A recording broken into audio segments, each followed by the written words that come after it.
একটা সভ্য দেশের কথা আমরা চিন্তা করলে যে একজন মানুষের ধরেন আমরা মুক্তিযোদ্ধাকে নিয়ে যে ঘটনাটা দেখলাম সেখানে আমরা আরো সামগ্রিক যা যা দেখেছি।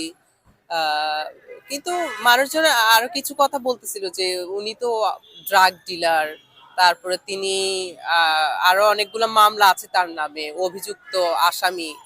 কিন্তু কথা হচ্ছে যে অভিযুক্ত আসামি যদি হয় তার আইন অনুযায়ী বিচার হবে, এটা হচ্ছে আইনের ভাষা।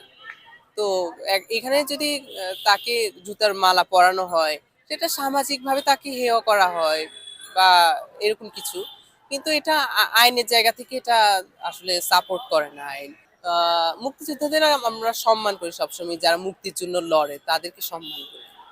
কিন্তু ব্যাপারটা হচ্ছে একজন মুক্তিযুদ্ধও কিন্তু অনেক সময়, যেমন ওনার কথাই যদি বলি আমরা, যদি তিনি কোনো খারাপ কিছু করে সেটার জন্য বিচার করতে হবে। এটা আমার মতামত যে তার বিচার হবে, আইনের যে আইন আদালত সেখানে তার বিচারটা হওয়া দরকার।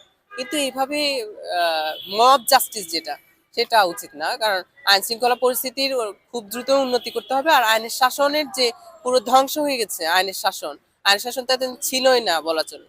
তো এখন সেটা ফিরে আনতে সময় লাগবে, কিন্তু ব্যাপারটা হলো যে যেন ফিরে আসে, সেটা চেষ্টা করতে হবে।